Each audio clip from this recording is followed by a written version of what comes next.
Oui, ça va. Alors, bismillah. Ah, bismillah, bah Alors, oui, on je suis commence Mamet. l'histoire. Dis-nous. Je me suis mariée. Je me suis mariée en 2024, en janvier 2024, D'accord, avec un mec du bled.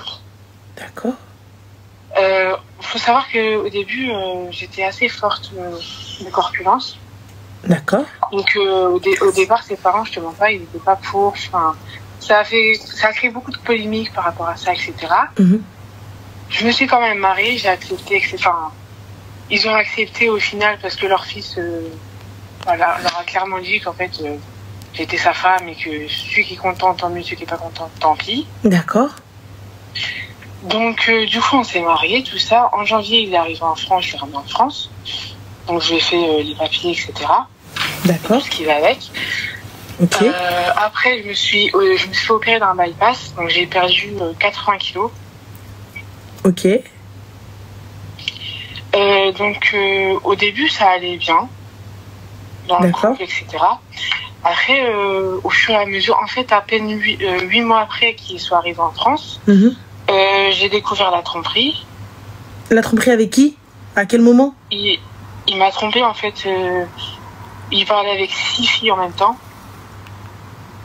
Et il a appelé une pute en vidéo. Mais comment il a fait? Il venait d'arriver? Bah, je sais pas, mais moi, je comprends pas le bordel, là. Ensuite? Franchement, j'ai pas compris du tout. Genre, ça m'a vraiment blessée. J'étais vraiment pas bien et tout. Enfin bref, je suis rentrée chez mes parents pendant 2 semaines. Je suis rentrée, pour moi, c'était fini. C'était hors de question, etc. et tout. J'ai fait la prière de consultation. J'ai fait des prières de nuit, tout ça. Enfin, j'ai essayé. Je me suis vraiment remise à Dieu à ce moment-là. Mhm. Après ça, j'ai décidé de lui donner une chance. Quand je suis rentrée chez moi, il a fait des efforts, certes. Maintenant, j'ai vu que ça a recommencé. Il a recommencé à me retromper. Je parlais Non. de ma fille, c'est n'importe quoi. Oh que si. Dis Wallah. Après, ça m'étonne pas. Mais Habibti, tu t'attendais à quoi? Concrètement, de toi à moi, je sais que j'ai pas envie de t'en rajouter, Arti. Mais tu t'attendais à quoi, Khail? Yallah, tu t'attendais à quoi? Yallah, Agoulilé, tu t'attendais à quoi? 6. Pas 1, pas 2, pas 3, Khalata al-Khora, pas 3, mais 6. Tu lui as laissé une chance, tu t'attendais à quoi? En plus de ça, t'es retourné chez lui, bled, bladar, bladawar. Il a même pas cherché à te faire des cadeaux pour se faire pardonner. Même pas. Yallah. Donc, du coup, vas-y, ma chérie, t'as trouvé quoi par la suite? Qu'est-ce qui s'est passé? Bah, pareil, en fait, il m'a retombé. Il reparlait avec des meufs, il faisait n'importe quoi. Il me respectait pas, il était pas correct avec moi. Il manquait beaucoup de respect. Beaucoup de violence verbale, tout ça, tout ça. Après, j'ai fait des prières de consultation, tout ça. J'ai fait de la prière de nuit. J'ai demandé à Dieu de m'éclairer sur tout ça, etc. J'ai pris la décision de me barrer. Vous avez des enfants? Actuellement. Non, alhamdoulilah. Alhamdoulilah. Donc, le manche taba. Yallah. Le manche taba taïchora. Allez. Donc, du coup, je suis rentrée chez mes parents. Là, j'ai demandé le divorce. Ça fait 15 jours que je suis rentrée. Mhm. Et je me rends compte que j'ai laissé l'appartement. Du coup, l'appartement, il était à mon nom et à son nom. Donc, j'ai fait toutes les démarches pour le divorce, tout ça. J'ai pris un baveux, enfin, une avocate. Une avocate. Et du coup, j'ai appris il n'y a pas longtemps qu'il y a déjà une meuf dans mon appartement. Bah, ma chérie, tu t'attendais à quoi? Il y a séparation de corps, donc techniquement, vous êtes séparés. Mais genre, c'est la meuf avec qui... Enfin, vas-y, ça me dégoûte. Voilà. Mais pourquoi ça te dégoûte, ma chérie? Les meubles, qui c'est qui les avait achetés?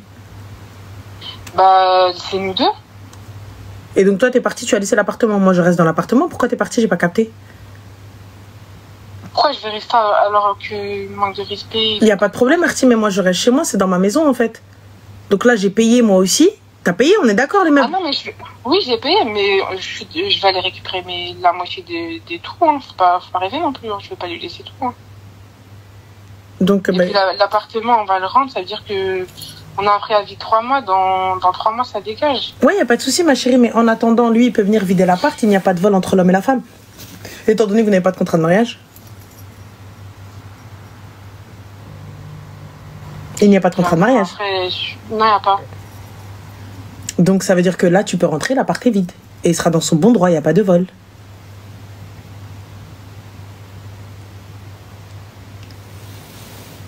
Tu penses qu'il va faire ça en vrai? Mais ma chérie, moi, c'est la première chose que j'aurais fait.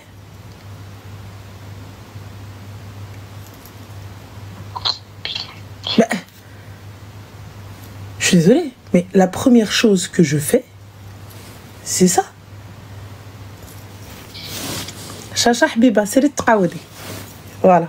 C'est pas Chacha ma copine, une autre Chacha. Voilà.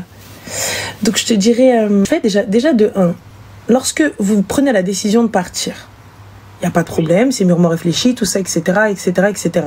Déjà, papier, or, bijoux, affaires, je ne laisse rien. Bah ça, déjà, de base, j'avais pas du tout laissé chez moi. Tout ça, là, c'est chez mes parents. Il n'y a pas de souci. Même ma dot et tout, j'ai tout chez mes parents. Eh bah tant mieux, alhamdoulilah. Mais là, moi, aujourd'hui, j'ai payé la moitié de tout ça. On est d'accord.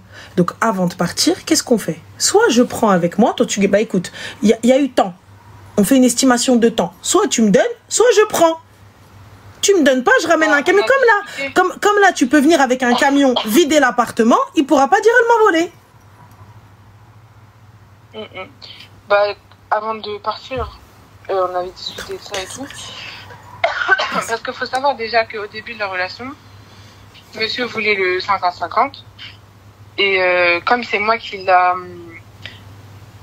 Genre, dans les premiers mois, quand il arrive en France, il travaillait pas. Ça veut dire que c'est moi qui payais tout, les factures, tout ça, tout ça. Ça fait qu'il avait une dette envers moi et cette dette-là, il a même pas voulu me la rendre. Mais ma chérie, comment ça, ton mari, il a une dette envers toi? J'ai pas capté. Il a une dette envers moi. Il me doit des sous, quoi. Pourquoi il doit des sous? Parce que quand il est arrivé, il m'a dit, ouais, 50-50, tout ça, tout ça. Je lui ai dit, au début, j'ai refusé moi 50-50, c'est pas possible pour moi. Après, il m'a dit, ouais, mais je peux pas, j'ai pas d'argent, tout ça, je travaille pas et tout. Mais ce qui est normal, il venait d'arriver, ma chérie. Tu as choisi un gars du bled. On est d'accord? Oui. On est d'accord. Donc à partir du moment... Mariam, Habiba Dia, laissez-les te raouder. Rahad ma chafik ou had ma dafik. Yallah, derdbi. Donc comme je te disais, tu as choisi un gars du bled. Tu sais que lorsqu'il va venir, bah, forcément, il va pas arriver en mode il va travailler. On est d'accord qu'il y a un time. Enfin, il y a le temps qu'il trouve un travail, le temps qu'il s'adapte, le temps qu'il parle, le temps que tu vois, enfin bref, tout ce temps-là. On est d'accord. Mais du coup, ça veut dire quoi une dette? Donc c'est quoi? Donc comme il est là. Bah, en fait, il m'a dit quoi? Il m'a dit, comme je travaille pas tout ça, genre tu payes tout pour les premiers mois, et puis tu fais 50-50, je te donnerai la moitié, et toi tu payeras la moitié. Tu vois ce que je veux dire? Et toi, tu pensais sincèrement qu'il allait te rembourser quelque chose, genre de toi à moi pour de vrai, de vrai? Bah oui, moi je pensais qu'il allait me rembourser, je sais pas, genre... Donc en fait, votre mariage... Il sait très bien... Votre mariage, il était pas basé sur t'inquiète, ton pied, mon pied. Aujourd'hui, c'est toi, demain, c'est moi. C'est genre, hey, je prends une feuille et un stylo, et ça, tu vas devoir me rembourser. Ben, c'est lui qui a voulu ça, parce que moi, de base, moi, je lui dis, on met tout, on fait un compte joint, on met nos deux salaires dedans, ce qui tire, ça tire, ce qui tire pas, enfin voilà, quoi. Moi, j'étais partie sur ça. Après, lui, il a posé des questions directes, il a dit, moi, non, moi, mon salaire tout seul, ton salaire tout seul, je dis, ok. Après, il me dit, oui, non, pour les charges, tout ça, pour l'instant, je peux pas tout payer et tout. Je lui ai dit, ok, on fait 50-50, mais si on fait 50-50 dans les factures, les charges, tout ça, on fera 50. Mais excuse-moi, ma chérie, vous avez parlé de ça à quel moment? Quand il est arrivé ici. Mais je capte pas, ça, ce genre de discussion, on l'a avant le mariage. Bah, ouais, c'est vrai, ça, on a avant le mariage de base, mais moi, enfin, je sais pas, c'était clair pour moi de base. Bah, non, mais je suis désolée. Pour ma part, je vais me poser, t'as vu, je vais me marier. Bah, on va parler argent. On va parler éducation des enfants, on va parler où est-ce qu'on va vivre, on va parler qui va faire quoi, on va parler si tu sais cuisiner ou pas, on va parler si tu sais ranger ou pas, on va parler si tu as envie de cuisiner ou pas. On va parler de tout ça en fait, tu vois. Tout ça, on va en discuter. Il n'y a pas de qu'est-ce que tu racontes. Quand vous rencontrez quelqu'un et que vous êtes sur le point de vous marier, on parle pas du papier peint ou là, des petits animaux, là, je sais pas quoi, là. Non, mais ça va être trop bien, on va aller faire du vélo, on va aller faire de l'aquaponie. Non, on parle de choses concrètes de la vie, en fait. Là, en l'occurrence, vous saviez même pas qui allait payer quoi. Là, c'est quand il est arrivé. Une fois que tu lui as fait ses papiers, ça veut dire que vous êtes restés mariés un laps de temps, vous savez rien du tout l'un de l'autre. Et quand il est venu, bah alors on fait quoi? Allez. Ah ouais, mais moi, je suis pas d'accord avec ce que tu dis. Bah, mais comment ça, je suis pas d'accord? Vous êtes mariés depuis des mois. Tu comprends ou pas? Ouais, je vois ça. On peut pas être marié presque 1 an et on sait pas en fait. Là, le problème, c'est quoi? Maintenant, il a eu ses paplards, lui, clochard Heda. Il a eu son premier titre. D'accord. Et là, du coup? Je vais les enlever, moi, je m'en fous. Et donc, du coup? Bah, donc, du coup, là, j'ai demandé le divorce.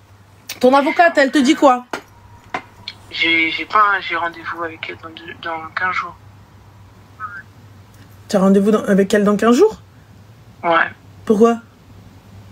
Bah, pour commencer les procédures. Pourquoi dans 15 jours, elle n'a pas de place? Non, elle n'a pas de place. Ok. Et du coup? Bah, du coup, dans cette histoire, il s'est marié pour les paplards, en vrai, je pense, tu vois. Donc. Moi, je pense pas que ce soit marié pour les paplards. Je pense qu'il a trouvé la pigeonne, c'est tout. Une meuf qui vient, qui s'arrête, allez, fin de l'histoire. Parce que, excusez-moi, quand vous dites. Parce que là, pour le coup, quand un mec, un sans-papier, vous fait une dinguerie, et ben vous voulez lui retirer les papiers, vous dites, ouais, caca, c'est pour les papiers. Mais en vrai, de vrai, qu'il ait les papiers ou qu'il n'ait pas les papiers, il t'aurait fait exactement la même chose. C'est toi qui n'as pas discuté, c'est toi qui n'as pas parlé, c'est toi qui n'as pas posé les bonnes questions. Tu l'as vu, Gulti Allah al-Had, c'est lui. Tu peux pas te poser, ma chérie, et partir t'engager en mode, je sais pas. Juste parce qu'il est mignon, un peu beau gosse, et qu'il t'a dit, vas-y, on se marie. T'as perdu ton temps, t'as perdu ton argent, t'as perdu ruinade et tout.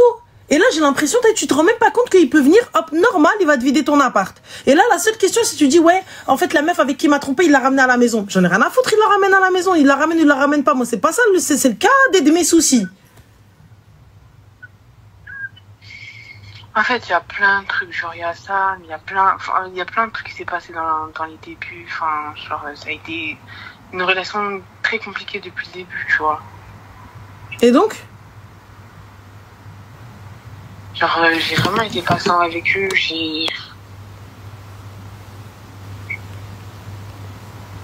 Avec qui? Avec lui, sa famille, ses parents. Mais pourquoi être patient? Patiente de quoi? Dans les débuts, ça allait pas, parce qu'en fait, c'est quelqu'un qui raconte tous les problèmes à ses parents. Il est capable de rien faire tout seul, en fait. Mais ça, dans ses parents pour tout. Mais ça, tu l'avais pas vu lorsqu'il était encore là-bas? Mais non, en fait, la personne que j'ai vue là-bas et la personne que j'ai vue en France, c'est 2 personnes complètement différentes. Mais lorsque tu as voulu aller te marier avec lui, tu t'es renseigné sur cette famille? Oui, je me suis renseignée sur cette famille, je me suis renseignée auprès de plein de gens. Et tous les gens me disaient, ouais, c'est quels gens? C'est des gens de la famille, genre des voisins, de la famille à eux, des voisines, des copines, tout ça. Ma chérie, des amis à eux, tu penses sincèrement que les amis vont te dire non, c'est un wad al-haram, c'est un wad al-shayt ala hbabo? Dis-moi s'il te plaît. Bah, les amis, je pense pas, mais en soi, les voisins, tout ça, genre, ils ont quoi à perdre à dire la vérité? Enfin, tu vois ce que je veux dire? Quelle question tu as posée? Tout, genre la manière dont il se comporte, est-ce qu'il est bien, est-ce qu'il est pas bien, est-ce que... Mais c'est-à-dire la manière dont il se comporte, ma chérie. Moi, comment ça tu viens me poser la question de la manière dont il se comporte? J'ai pas capté. Moi, tu viens, t'as vu, est-ce que je suis sortie avec moi? Ah, c'est mon voisin. Quand je vous dis d'aller vous renseigner, ma chérie, c'est bien plus loin. Quand je vous dis d'aller vous renseigner, c'est pas renseigne-toi entre tout moubé.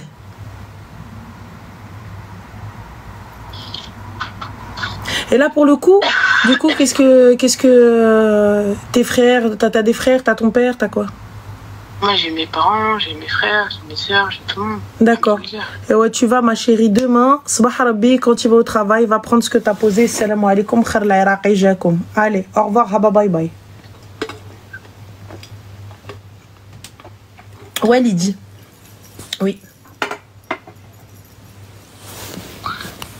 Tu vois, et ça y est, on se relève, hein. On se pose pas, y a pas de, on ne pleure pas, hein. En vrai, non, la première fois, t'as vu, la première fois quand je suis revenue vers Louis, c'est vrai que je suis revenue parce que, voilà, j'ai mis tout ça, machin, mais maintenant, je n'ai plus rien à foutre de sa gueule. Oui, mais non, on se réveille, On se réveille, on se met un coup de pied au cœur. Et voilà.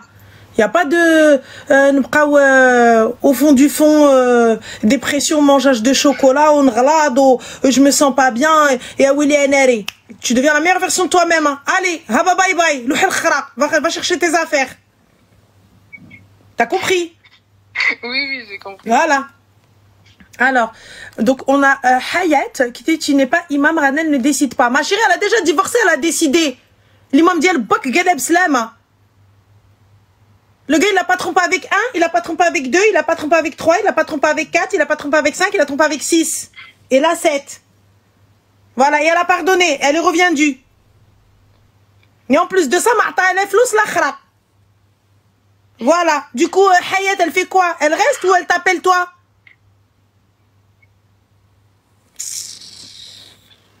Mohim, ma chérie. Si jamais, quand même, va faire un petit bilan sanguin, on sait jamais. Hein? Négatif, alhamdoulilah. Alhamdoulilah, toujours on fait attention. T'as vu quand il s'agit d'histoire de tromperie, Ruina et tout ça? Petit bilan. Je me suis dit aussi, il faut que j'aille faire des prélèvements, des trucs comme voilà, on sait jamais. T'as vu ça, c'est des maladies peuvent vite arriver. Et nous, on est les meufs. Tu sais, en règle générale, l'être humain, on est des tordus, nous, on est des ouèges. Tant qu'on a pas mal et que c'est supportable, eh ben, on va pas chez le médecin. Oui, c'est vrai, voilà. Comme ça. Tant que c'est supportable, on va pas chez le médecin, on se dit, allez, on va se barrer encore, on va se barrer. Il n'y a pas d'on va se barrer. Tu es direct chez le médecin. Direct, tu fais tout ce qu'il y a à faire, faut pardonner. Il n'y a pas de souci. Quand ce sera ta fille, tu lui demanderas de pardonner quand tu vas lui ramener une IST ou une MST, d'accord? Quand ce sera vos filles, demandez-leur de pardonner. Elle, laissez-la partir. Quand c'est vos filles, vos sœurs, vos darons, dites-leur. Il n'y a pas de souci. Pas de problème. Moi, je suis d'accord avec vous. Je suis OK avec vous. Merci, merci Sarazdine. Voilà, pas de problème. Il n'y a pas de souci. Nous, on est OK avec vous. Quand ce sera votre famille, des meufs de chez vous, et qu'elles viendront se plaindre à vous, tu diras non, ma chérie, il faut pas partir. Moi, personnellement, je lui dis pas. Et alhamdoulilah, elle a déjà déposé le divorce. Donc, techniquement, elle est déjà partie. Voilà. Ma chérie, fais attention à toi. Il est hors de question que tu restes en mode slow motion, là. Hein? Tu te mets en 1.5. Voilà, tu te lèves. Et normal. Allez, la vie, elle continue. Et chez Ahmed et chez Mohamed. Voilà. Inch'Allah. Inch'Allah. Et renseigne-toi mieux. Et la prochaine fois, prends quelqu'un, Allah. Tu prends pas quelqu'un, laisse tomber. Oui. Et voilà. Bisous, ma chérie. Au revoir. Je t'en prie, ma chérie Pslema. Lui ramener une maladie qui n'existe pas. L'autre, il faut pardonner, Pardonne-toi, Al-Khara. Pourquoi tu veux qu'on pardonne nous? Voilà. Non, mais il faut pardonner, ça va, hein. Non, mais faut pardonner, faut pas quitter, hein. Faut pardonner, hein. Le mec...